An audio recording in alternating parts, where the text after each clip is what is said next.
Hi everyone, TJ the RC guy here, and I want to talk to you a little bit about the mod on the deadbolt. I got the shocks mounted good and everything, and what mods I'm going to be doing to this. But first, before any of that, I gotta put a warning out there for you all that are new to this and new to the hobby in general. Lipos are dangerous. They can catch fire, and when they catch fire, they do it violently. So, do not, under any circumstances, trust or use this charger. The reason that is because recently, several people have had their lipos actually explode while they're on this charger. I'm going to put the pictures up and show you what I'm talking about right here.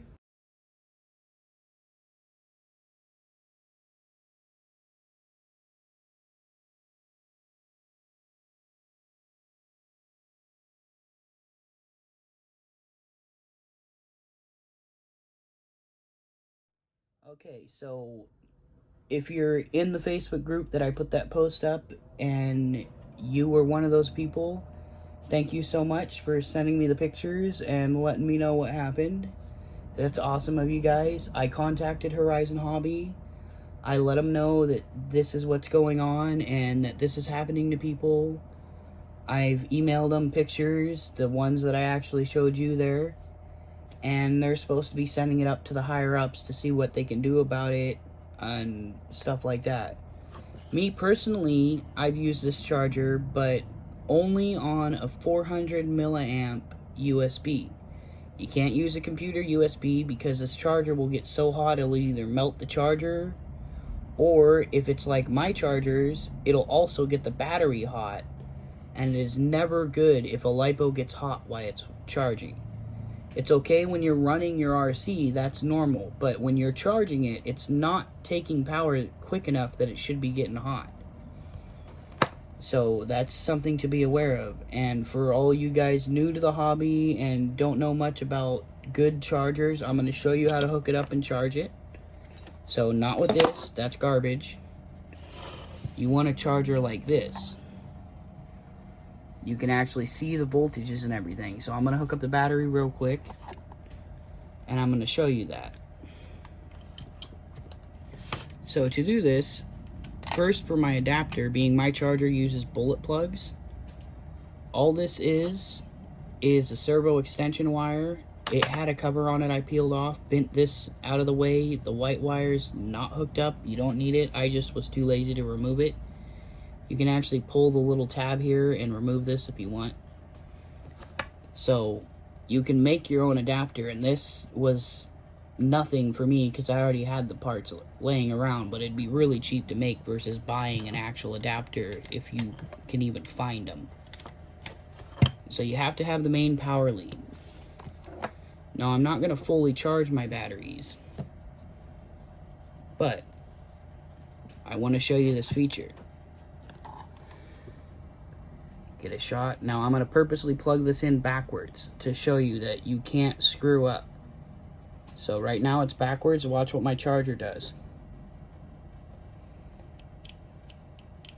It will not let you do that. So you hit back. Now if I plug it in right, we're good. You want to also plug in the balance plug. So there we go, battery's plugged in. Now on the charger here, you see you want 0.3 amp. Anything above that is gonna hurt the battery because it's only a single C charge rate. So 0.3 amp, mine doesn't do 0.35, or you could do that. 7.4 volt or 2S. So hold down start, and then hit it again. There you go, and as you can see, this battery is pretty much charged. So that's how you want to do your charging, and when the battery is done charging, you'll hear it go off. Since this is about charged, I'll just let it go off so you guys can see what I'm talking about. And I want to let people know that the reason people keep saying these batteries are garbage is because they keep using the stock charger, which is 0.8 amp. And that is way too high for this. You don't want a blinky light charger either, because with a blinky light charger, you can't hit that and see what your cells are doing. You can't see your voltages or nothing like that. On top of that, most blinky light chargers don't go under 0.5 amp, which doesn't sound like a lot over, but it will kill your battery quicker than just charging it at the proper charge rate. And there's always that risk of fire, so don't do it. Just get yourself a decent charger. The high-tech X1 Mini is a really good charger. You'll just have to make an adapter for it. As I showed you, it's not that hard to do it. If you have one that has a special plug, chop the Dean's plug off and just wrap the wires together on a servo wire or something and tape it up good so they can't short out. There's not enough power going through this for it to matter. So I'm at 0.1 amp now. It should go off anytime. I've noticed it usually goes off at around, there you go, 0.2. And your charger will tell you when it's done. And you can unplug it. So that's how that works. So again, heed my warning, don't use the stock charger. Now, as for the deadbolt, what I did is, I lowered it, but you'll notice the front end is a tiny bit lower than it was. That's just how it ended up. So before I paint these, I wanted to show you. I actually extended the shock tower right here, and the way I did that is super glue and baking soda. It's the same trick I used to replace hunks that were missing on my Trailfinder 2 body. Around the screws had been ripped out when I got it. So this stuff is tough, and I can remove it if need be, but right now it seems to be fine. I haven't ran it because I don't have a servo. I can't really get to the hobby shop with the stay-at-home order and everything. So if any guys that are not sick or anything happen to have a servo and you want to see this thing running, let me know and contact me if you'd like to donate that, because at the moment I can't afford one and I can't really get anywhere to get one. The prices here are crazy with this stuff going on. Anyways, so that's that, and it's real simple to do. All I did was put some tape around here to kind of make the basic shape. Then you fill it with baking soda about halfway and with a screw through it, so you have that hole. Unless you have a drill bit small enough to drill it. I didn't. So after that, put a tiny dab of super glue in there and it'll instantly solidify, and it might even smoke a little bit. That's just what it does. And then add another layer and repeat. So it makes like a tough plastic, and I haven't cleaned this up yet or anything. I'm gonna file it down and make it look a little better, and then I'm gonna paint it. So that's how you do that, and it seems to work great. Now, one issue with tons of flex on these things and with lowering them is the length there actually hits. So any more than this, and I wouldn't be able to turn when it's flexing. Like if I fully compress the axle, it ain't gonna turn. But it's very rare that you do full compression on these things. So that's that one.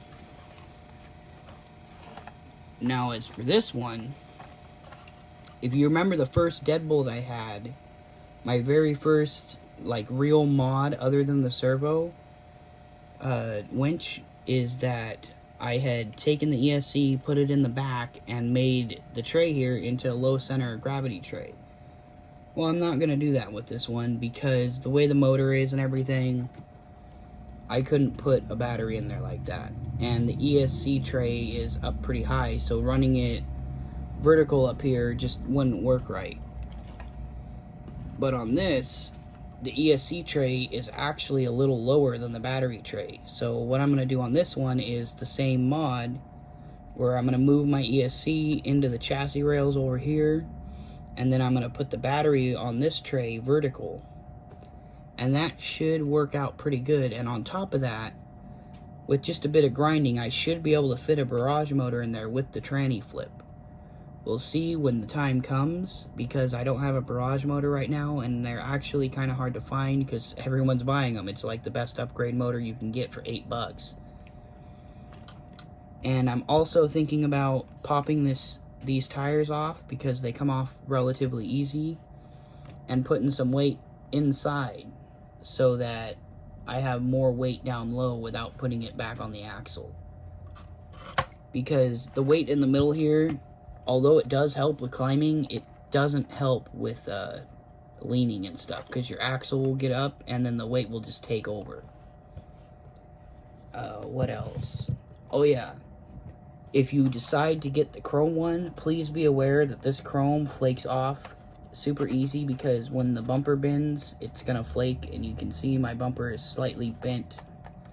I gotta fix that, or I might make something different for it if I can get the stuff to do it. And yeah, that's pretty much it. I hope you guys enjoy, and I hope this helps you if you want to lower yours or whatnot. Another way you could go about doing this is you could cut some plastic and glue it in there. You could probably have one 3D printed, although it's cheaper to just make stuff yourself. That's why I do it. And let me know in the comments, down in them comments, if you would like to see me waterproof the deadbolt ESC. Since it's not running right now, I can go ahead and do that. This stuff works great for that. It's not the best, it's not the most permanent, but that's what I use to do the mud run and everything. And if you'd like to see how I do that, I'll go ahead and do that. I think I still have some that is good in here, but yeah, I should be able to do it. This is liquid tape, and this stuff is awesome. I love it. So that's it for this video. Remember, don't trust that stock charger. If you're gonna buy an Scx24, get a good charger. And look up Lipo Safety and Lipo Care, because that is very important. Unlike cell phones, RC batteries don't have circuitry in them. They don't have protection to keep these from blowing up. It's all on your ESC and your battery charger. So if you have a cheap, crappy battery charger, you're risking a fire, or you're risking destroying your battery. More likely destroying the battery, but a fire can happen, as you've seen in the pictures. So I'll talk to y'all later. Hope this helps someone out there. TTFN.